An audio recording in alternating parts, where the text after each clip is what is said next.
Welcome, gentlemen. Thank you. Thank you very much. Both of you are doing innovative stuff by using film production as a conduit to upskill the youth in our community. Can you unpack that a little bit for us, Alan?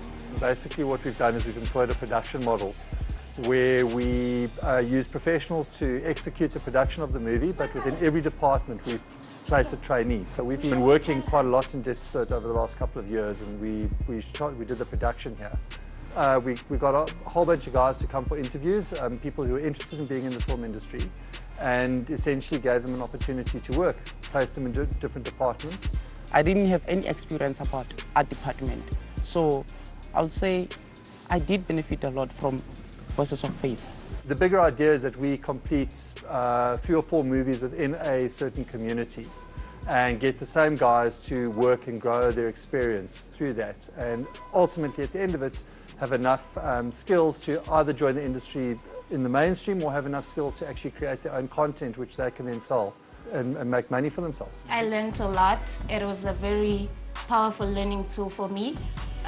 It sort of gave me ideas on how to, uplift my community and myself, because, recently I started an agency, because the last time a production came to Deep Slot, we had no agency. But now it has drove me to actually, start my own company. So the next time a production decides to come to Deep Slot, they know where to find one. Why did you guys arrive at this juncture?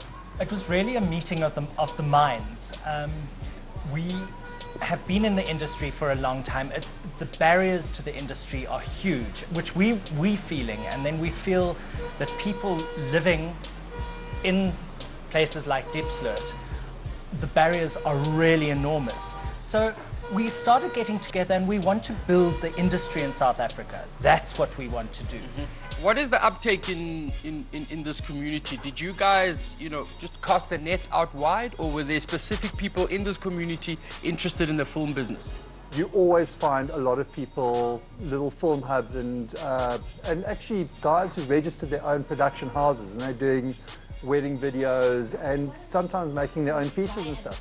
The big problem is that there's a deficit in skills. One guy specifically that we know of in Dipsford has made about 3 or 4 different feature films, but he doesn't know about lighting, he doesn't know about sound, he doesn't know about basic editing techniques. But the end goal is that our main distribution is going to be via DVD and via community cinema, which is something that we've been working on as part of our other job. I benefited a lot. I gained experience as well.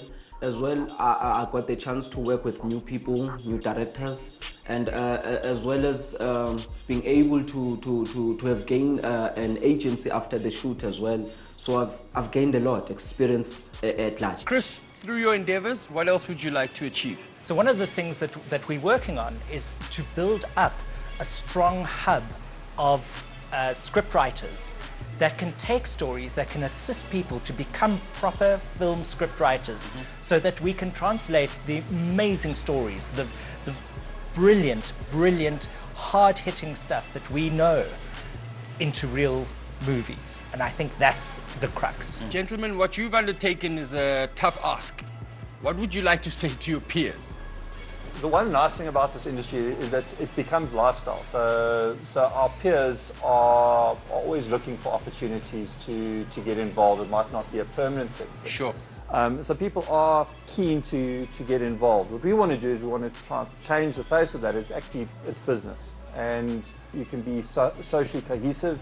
You can actually use the business that you're doing to do good. I think the big thing is to watch the space, because there are some people who are working on funds to make it easier for people to get hold of money to make movies. But the benefit to the communities in which you're shooting is immeasurable. I mean, over a quarter of the budget that we had on this movie went directly back into Dipsloot. We used local caterers, we used local transport, local security, and those are the kinds of things that we've got to start looking at. Why is it important to you, Chris, to play your part?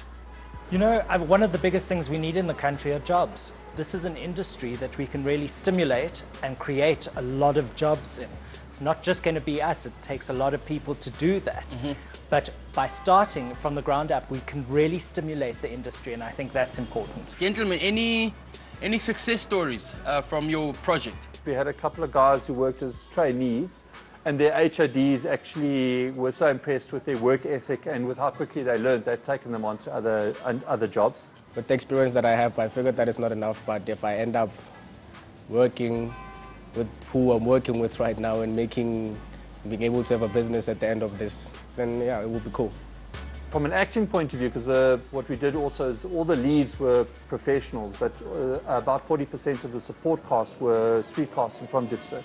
One of the guys who played the love interest was kind of raw, untrained, and he did such a good job that he got an agent immediately after the movie, and he's been doing a bit of work. Gents, this project was centered much around Diepsloot. Is there a vision to go national? Totally, the vision is to go nationally and probably regionally at some point as well. We have a core of talent in this country that we really can work on. This is not the glamorous end of filmmaking. It's hard. Get your hands dirty, get in here and actually make our stories.